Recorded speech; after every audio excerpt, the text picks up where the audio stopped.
Hello, good morning. Durga Pal ma'am की class में आप सबका स्वागत है।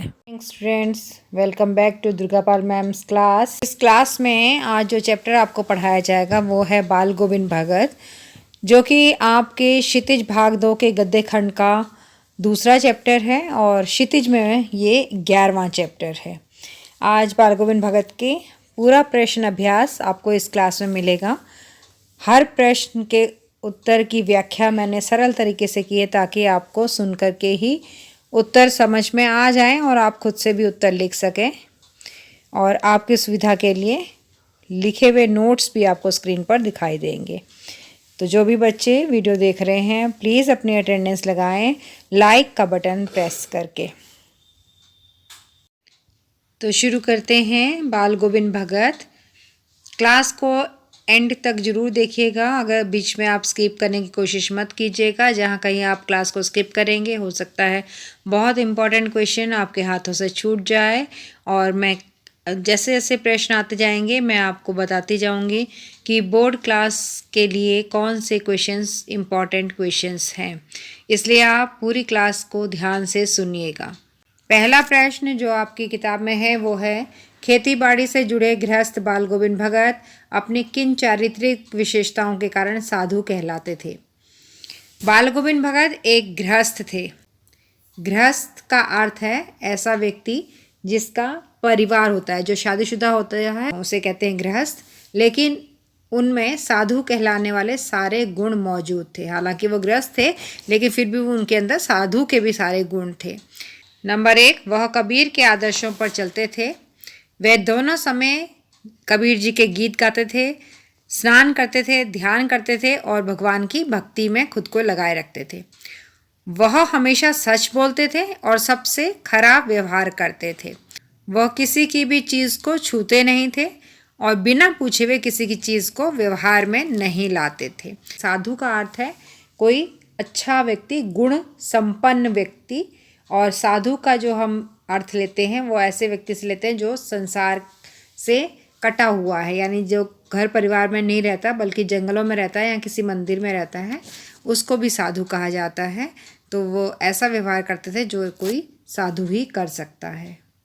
चौथा गुण है जो उनमें था, किसी से भी दो टूक बात करने में संकोच नहीं करते थे, ना किसी से कभी झगड़ा करते थे। उनका जो कुछ भी था वो सब कुछ उनके साहब का था, यानी कि साहब मतलब कबीर जी। कबीर को वो अपना साहब भगवान मानते थे। खेत में जो कुछ भी पैदा होता वो क्या करते, उनके घर के पास में एक मठ बना हुआ था। मठ मतलब मंदिर बना हुआ था जो कि कबीर जी का था। तो वो अपना खेत में जो भी फसल पैदा होती थी उसे उस मठ में ले जाते थे और वहाँ जाकर चढ़ा दिया करते थे। वहाँ चढ़ाने के बाद प्रसाद के रूप में उन्हें जो कुछ भी मिलता था वो उसी से अपने घर का पूरा गुजर बसर किया करते थे। दूसरा प्रश्न है कि भगत की पुत्रवधू उन्हें अकेले क्यों नहीं छोड़ना चाहती थी। पुत्रवधू का अर्थ है उनके बेटे की पत्नी। जब उनके बेटे की मृत्यु हो गई तो उसके बाद उन्होंने अपनी पुत्रवधू के भाई को बुलाकर कहा कि जाकर इसकी दूसरी शादी कर देना, इसे अपने साथ ले जाओ। तो उनकी बहू जाने के लिए तैयार नहीं थी। तो ऐसा क्यों है, वो क्यों नहीं छोड़ना चाहती थी उन्हें। इस प्रश्न का उत्तर है, भगत की पुत्रवधू उन्हें अकेले इसलिए नहीं छोड़ना चाहती थी क्योंकि भगत की उम्र बहुत ज़्यादा हो गई थी। इस आयु में वह किसी के सहारे के बिना नहीं रह सकते थे। यदि वह बाल गोविंद भगत की बात मानकर अपने भाई के साथ चली जाती तो उनकी देखभाल करने वाला, उनके खाने पीने का ध्यान रखने वाला कोई भी नहीं रहता। उसे ये भी लगता था कि अगर ये बीमार पड़ गए बुढ़ापे में तो यहाँ घर के अंदर तो कोई है ही नहीं जो उन्हें एक गिलास पानी भी पिला देगा। तो ये कारण थे कि उनकी पुत्रवधू उन्हें अकेला छोड़कर नहीं जाना चाहती थी। अगला प्रश्न है, भगत ने अपने बेटे की मृत्यु पर अपनी भावनाएं किस तरह से व्यक्त की। उनका इकलौता बेटा था और बहुत बीमार रहता था। वो कुछ शारीरिक रूप से कमज़ोर था और बीमार भी था। उसकी मृत्यु हो गई तो उन्होंने अपने बेटे की मृत्यु पे क्या किया कि उन्होंने अपने बेटे की डेड बॉडी को, मृत शरीर को आंगन में एक चटाई पर लिटा करके सफ़ेद कपड़े से ढक दिया और उसके ऊपर कुछ फूल बिखेर दिए। उसके सिरहाने पर एक दीपक जला दिया और उसके सामने आसन लगा करके बैठ गए और गीत गाने लगे।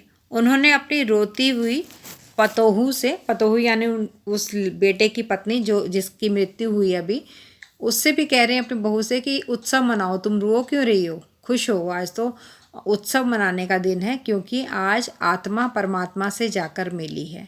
इसका मतलब है कि उन्होंने उस समय ये भाव प्रकट किया कि ये जो शरीर है ये तो नश्वर है, ये तो ख़त्म होना ही होना है, लेकिन जो आत्मा है वो हमेशा अमर रहती है और वो आत्मा आज जाकर के परमात्मा से मिल गई है।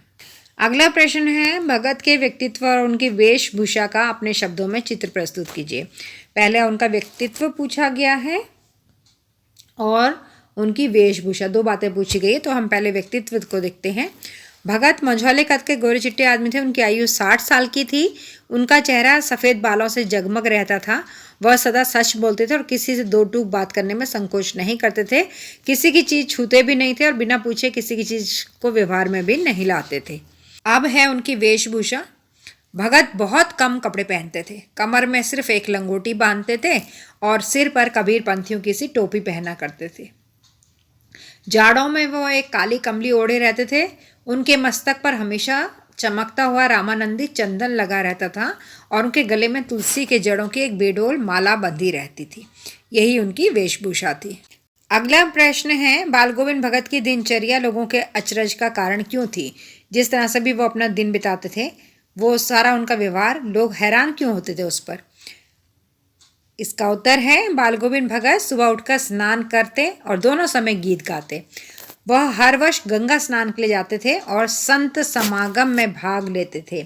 समागम का मतलब है जो सम्मेलन होता है, मिलते हैं जहाँ पर, तो संत लोग वहाँ गंगा स्नान के लिए आते थे, वहाँ बैठते थे, मिलते थे, तो वो भी भाग लिया करते थे उसमें। कबीर को वो अपना साहब मानते थे। उन्हीं के गीतों को गाते थे, उन्हीं के आदेशों का पालन करते थे। ईश्वर की आराधना में हमेशा डूबे रहने के बाद भी वो अपनी गृहस्थी के काम भी अच्छे से देखा करते थे। वे खेती बाड़ी का काम भी देखते थे। इतनी आयु होने के बाद भी वे इन नियमों को इतनी ज़्यादा हद तक निभाते थे, यानी वो कभी इन नियमों से अलग हटे ही नहीं। उन्होंने कभी झूठ नहीं बोला, कभी किसी की वस्तु को हाथ नहीं लगाया, कभी उसको बिना पूछे व्यवहार में लाए। मतलब इन नियमों को वो इतना ज़्यादा सीरियस होकर निभाते थे, इतनी हद तक निभाते थे कि लोगों को देख देख के हैरानी होती थी। प्रश्न नंबर 6, पाठ के आधार पर बाल गोविंद भगत के मधुर गायन की विशेषताएं लिखिए। बाल गोविंद भगत प्रत्येक परिस्थिति और प्रत्येक मौसम में कबीर के पदों को अपने मधुर स्वर से सजीव कर देते थे। यह उनके मधुर गायन का ही प्रभाव था कि उमस भरी शाम में भी उनके गांव की सारी महिलाएं, पुरुष अपने घरों से आकर के उनके घर में बैठ जाते थे और उनको घेर करके उनकी मीठी आवाज़ का आनंद लेते थे। जिस समय वह गा रहे होते थे, जितने भी लोग उनके आसपास बैठे होते थे वो सब नाचने लगते थे और उनके मधुर गायन से सम्मोहित होकर लोग अपनी सारी परेशानियों को भूल जाते थे। अगला प्रश्न है, कुछ मार्मिक प्रसंगों के आधार पर यह दिखाई देता है कि बाल गोविंद भगत प्रचलित सामाजिक मान्यताओं को नहीं मानते थे। पाठ के आधार पर उन प्रसंगों का उल्लेख कीजिए। या फिर रामवृक्ष बेनीपुरी के अनुसार बाल गोविंद भगत ने किस प्रकार प्रचलित सामाजिक मान्यताओं का खंडन किया है? पहले प्रश्न समझ लीजिए आप कि बाल गोविंद भगत ने किस तरह से उस समय हमारे समाज में जो भी बातें चलती थी, नियम थे कुछ समाज के कि ऐसा कर सकते हैं और ऐसा नहीं कर सकते हैं, तो वो जो भी नियम समाज ने बना रखे थे उन नियमों को बाल गोविंद भगत ने तोड़ दिया। कैसे, किस बात से पता चलता है कि उन्होंने नियम तोड़े हैं? तो कुछ ऐसे मार्मिक प्रसंग हैं जिनके आधार पर यह कहा जा सकता है कि बाल गोविंद भगत प्रचलित सामाजिक मान्यताओं को बिल्कुल भी नहीं मानते थे, जो उनके विवेक की कसौटी पर खरी नहीं उतरती थी, यानी कि जो उनके दिमाग को, विवेक यानी उनकी बुद्धि को, उनकी समझ को जो चीज़ें अच्छी नहीं लगती थी वो उनको नहीं मानते थे। कैसे पता चलेगा? ये उदाहरण है कुछ। पहला, बाल गोविंद भगत ने अपने इकलौते जवान बेटे की मृत्यु पर शोक नहीं मनाया। शोक का अर्थ है दुख। उन्होंने दुख नहीं मनाया।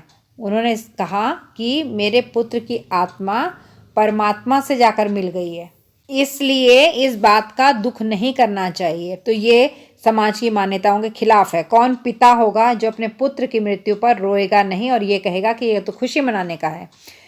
दूसरा है, सामाजिक मान्यता है कि जो कोई अगर व्यक्ति मर जाए तो उस व्यक्ति की शरीर को आग कोई पुरुष ही देता है, लेकिन भगत ने अपने पुत्र का क्रियाक्रम उसी की पत्नी से यानी अपनी पतोहू से करवाया। तीसरा है, जब भगत के पुत्र के श्राद्ध की अवधि पूरी हो गई तो उन्होंने अपनी पतोहू के भाई को बुलाया और उसे कहा कि इसे अपने घर ले जाओ और इसका दूसरा विवाह कर देना, क्योंकि इसकी अभी आयु बहुत कम है। लेकिन हमारे समाज में अभी भी और उस समय भी विधवा विवाह को मान्यता नहीं दी जाती थी। अगला है कि वह अन्य साधुओं की तरह भिक्षा मांगकर खाने के विरोधी थे।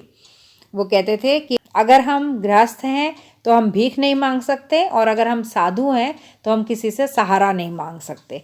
तो वो दोनों ही स्थिति में किसी से भी कुछ भी नहीं लिया करते थे। अगला प्रश्न है, धान की रोपाई के समय समूचे माहौल को भगत की स्वर लहरियां किस तरह चमत्कृत कर देती थी, उस माहौल का शब्द चित्र प्रस्तुत कीजिए।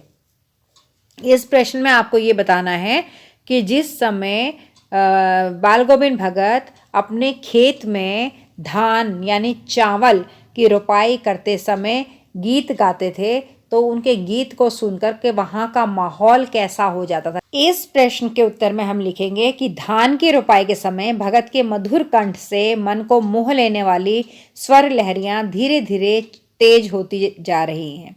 इसे सुनकर खेलते हुए बच्चे झूमने लगते थे और मेड़ पर खड़ी औरतों के होंठ भी कांपने लगते थे, यानी वो भी गुनगुनाने लगती थी। जो वहाँ पर लोग हल चला रहे होते थे उनके पैर भी एकदम से ताल से उठने लगते थे और जो लोग रुपाई कर रहे होते थे यानी कि पौध लगा रहे होते थे उनकी उंगलियां भी एक अलग से ही क्रम में चलने लगती थी। बाल गोविंद भगत के गाने से पूरी सृष्टि में मिठास भर जाती थी। अब शुरू होता है रचना और अभिव्यक्ति। रचना और अभिव्यक्ति में पहला प्रश्न है कि पाठ के आधार पर बताएं कि बाल गोविंद भगत की कबीर पर श्रद्धा किन किन रूप में प्रकट हुई है। मैं बता दूं बच्चों, आपको दुर्गापाल मैम की क्लास में आपको रचना और अभिव्यक्ति के सभी पाठों के प्रश्नों के उत्तर मैंने लिए हैं। रचना और अभिव्यक्ति में आपको ये रचना और अभिव्यक्ति के प्रश्न और कहीं पर भी नहीं मिलेंगे। अगर आप रचना और अभिव्यक्ति के प्रश्नों के उत्तर जानना चाहते हैं तो आपको दुर्गापाल मैम की क्लास में ही आना पड़ेगा, यहीं ये उत्तर आपको मिलेंगे। बाल गोविंद भगत की कबीर पर श्रद्धा निम्नलिखित रूपों में प्रकट हुई है। पहला पॉइंट हम इस पे लिख सकते हैं कि भगत कबीर को अपना साहब मानते थे। उनके जैसी ही वह एक लंगोट पहनते थे और सिर पर कबीर पंथियों वाली टोपी और जाड़ों में एक काली कंबल ओढ़ लेते थे। नंबर 2, भगत कबीर के गीतों को गाते थे, उन्हीं के आदेशों पर चलते थे, सच बोलते थे और किसी से कभी कोई झगड़ा नहीं करते थे। नंबर 3, भगत के खेतों में जो कुछ भी पैदा होता था वह सब उनके साहब का होता था। वहाँ से जो प्रसाद रूप में मिलता उसी से वो अपना साल भर का गुजारा करते थे। नंबर 4, भगत कबीर की तरह सामाजिक बुराइयों का विरोध करते थे। उन्होंने अपनी पुत्र वधू की दूसरी शादी करवाने के लिए कह दिया। उन्होंने अपने बेटे की शव को पुत्र वधू से मुखाग्नि दिलवाई। उन्होंने बेटे की मृत्यु पर रोने से मना कर दिया। इस तरह से सामाजिक बुराइयों का उन्होंने विरोध किया। नंबर 4, कबीर गृहस्थ थे लेकिन सांसारिक मोह माया से बिल्कुल आज़ाद थे। वो अपने बेटे से भी प्यार करते थे, मोह नहीं करते थे। उसी प्रकार बाल गोविंद भगत ने गृहस्थ जीवन में बंधकर भी साधु जैसा सामान्य जीवन व्यतीत किया। तो ये कुछ पॉइंट्स हैं जिससे पता चलता है कि बाल गोविंद भगत कबीर जी पर अपार श्रद्धा रखते थे। अगला प्रश्न है, आपकी दृष्टि में भगत की कबीर पर अगाध श्रद्धा के कारण क्या थे? क्यों रखते थे वो इतनी श्रद्धा उन पर? देखिए बच्चे, इस प्रश्न का उत्तर हमारी किताब में जो हमारा पाठ है बाल गोविंद भगत उसमें साफ तौर पर नहीं दे रखा है कि कबीर पर वो इतनी श्रद्धा क्यों रखते थे। कबीर पर श्रद्धा उनकी प्रकट तो हुई है कि इस जगह पे हमें पता चलता है कि वो कबीर पर बहुत श्रद्धा रखते थे, लेकिन क्यों रखते थे इसका कारण नहीं दिया हुआ है। ये हमें अपने दिमाग से सोच करके बताना है। तो इसके निम्नलिखित कारण हो सकते हैं। पहला, कबीर का आडंबरों से रहित सादा जीवन। हो सकता है कि वो कबीर जी जो दिखावा नहीं करते थे, बिल्कुल सिंपल अपनी लाइफ लीड कर रहे थे, बहुत साधारण जीवन जी रहे थे, उससे शायद उन्हें आकर्षण मिला होगा। नंबर 2, सामाजिक कुरीतियों का अत्यंत विरोध करना। कबीर जी समाज में फैली हुई बुराइयों का बहुत विरोध करते थे और भगत को भी वो अच्छा लगता होगा। ईश्वर के प्रति अनन्य प्रेम। कबीर ईश्वर को बहुत प्रेम करते थे, बहुत भक्ति भाव वाले थे। उन्होंने रचनाएं भी सारी भक्तिकालीन रचनाएं की हैं, तो इसलिए भी भगत हो सकता है कि उनसे इतनी श्रद्धा रखते हों। नंबर 4, भक्ति से परिपूर्ण मधुर गीतों की रचना। कबीर जी ने बहुत सुंदर गीतों की रचना की है जिन्हें गाया जा सकता है, तो भगत को भी ऐसे गीत पसंद थे, इसलिए वो श्रद्धा करते होंगे। नंबर 5, आदर्शों को व्यवहार में उतारना। कबीर जी ने जो भी आदर्श बताए हैं अपने दोहों के माध्यम से, अपनी शिक्षाओं के माध्यम से, उन सब को भगत ने अपने जीवन में उतारा है, इसलिए भी वो उन पर श्रद्धा रखते थे क्योंकि वो उन नियमों पर चलते थे। अगला प्रश्न है, गांव का सामाजिक सांस्कृतिक परिवेश आषाढ़ चढ़ते ही उल्लास से क्यों भर जाता था? पहले तो सामाजिक और फिर सांस्कृतिक। सामाजिक का मतलब है लोग जो एक इकट्ठे रहते हैं वो आपस में किस तरह से मिलजुल कर रहते थे, और सांस्कृतिक का मतलब है संस्कृति, वहाँ का नाचना गाना गीत रीति रिवाज, ये आएंगे संस्कृति के अंदर। तो पहले सामाजिक देखिए, आषाढ़ का महीना आते ही बारिश शुरू हो जाती थी, ठंडी हवाएं चलने लगती थी, चारों तरफ हरियाली छा जाती थी और फसलें लहलहाने लगती थी। खेतों में पानी भर जाने से किसान धान की रोपाई करने लगते थे, हर व्यक्ति प्रसन्न हो जाता था। अब सांस्कृतिक, वर्षा के कारण मौसम अच्छा हो जाने से मनुष्य पशु और पक्षी सभी प्रसन्न हो उठते हैं। इसी बीच त्योहार भी शुरू हो जाते हैं जिससे वातावरण में खुशी ही खुशी दिखाई देने लगती है। 12वां प्रश्न है, ऊपर की तस्वीर से यह नहीं माना जाए कि बाल गोविंद भगत साधु थे। क्या साधु की पहचान पहनावे के आधार पर की जानी चाहिए? आप किन आधारों पर यह सुनिश्चित करेंगे कि अमुक व्यक्ति साधु है? मेरे विचार से व्यक्ति की महानता उसके आचार विचार द्वारा तय होती है। कई बार क्या होता है कि जिन्होंने गेरुए वस्त्र पहने हुए हैं, जरूरी नहीं कि वो साधु हैं, हो सकता है कि उन्होंने वस्त्र तो गेरुए पहने हैं लेकिन वो मोह माया में फंसे हुए हैं और संसार में जितनी भी बुराइयां हैं वो उनका त्याग ही नहीं कर पा रहे हैं। कोई व्यक्ति साधु है या नहीं है, यह इस बात से पता चलता है कि वो व्यक्ति अपने समाज के लिए, अपने देश के लिए और दूसरे मनुष्यों के लिए किस तरह की सोच रखता है, उसका व्यवहार उनके साथ कैसा है। इस पाठ का 13वां और अंतिम क्वेश्चन है, मोह और प्रेम में अंतर होता है। भगत के जीवन की किस घटना के आधार पर इस कथन का सच सिद्ध करेंगे? तो भगत जी के बेटे की जब मृत्यु हुई थी तो उन्होंने वो रोए नहीं थे, बल्कि अपनी बहू को भी रोने के लिए उन्होंने मना किया था। उन्होंने कहा कि आत्मा का मिलन आज परमात्मा से हो रहा है, इसलिए रोने की जरूरत नहीं है, ये तो उत्सव मनाने का दिन है। तो इसी से पता चलता है कि भगत मोह और प्रेम में अंतर करते थे। मोह होता है जब हम किसी वस्तु से या किसी व्यक्ति से प्रेम एक हद से, एक सीमा से ज़्यादा करने लगते हैं तो उसे मोह कहते हैं, और मोह में हम उसका त्याग नहीं कर सकते, उसे छोड़ नहीं सकते हैं। लेकिन प्रेम छोड़ना सिखाता है। तो बाल गोविंद भगत अपने बेटे से प्रेम करते थे, मोह नहीं करते थे। देखिए इसका उत्तर पढ़ देती हूँ मैं आपके लिए। भगत सांसारिक वस्तुओं से मोह नहीं करते थे, उन्हें अपने इकलौते पुत्र से प्रेम था, मोह नहीं था। जब बीमारी के कारण उसकी मृत्यु हो गई तो उन्हें दुख तो हुआ, लेकिन उन्होंने इसे प्रकृति का नियम माना और श्राद्ध की अवधि समाप्त होने पर उन्होंने अपनी पतोह को दोबारा शादी करने का आदेश दिया। इस प्रकार उन्होंने अपना कर्तव्य तो पूरा किया ही, लेकिन मोह किसी से भी नहीं किया। तो इससे पता चलता है कि मोह और प्रेम दोनों बातों में अंतर होता है। तो बच्चों, ये थे आपके बाल गोविंद भगत के सारे प्रश्न जो आपके पाठ्य पुस्तक में दिए गए हैं। उम्मीद करती हूँ कि आपको प्रश्नों के उत्तर अच्छे से समझ में आ गए होंगे और आप खुद से भी अब उत्तर लिखने में सक्षम होंगे। और अगर नहीं, कहीं भी आपको फिर से डाउट है, कुछ रह गया है, एक बार फिर इस क्लास को आप सीरियसली अटेंड कर लीजिए, आपके सारे डाउट, सारी शंकाएं अपने आप से मिट जाएंगी। तो इसी तरह की अगली क्लास के लिए बने रहिए दुर्गा पाल मैम क्लास में, और please like share and subscribe करना मत भूलिए, और अंत में एक अपना प्यारा सा कमेंट जरूर छोड़ दीजिए। Thank you. Please like, share and subscribe my channel and don't forget to drop a lovely comment. Thank you.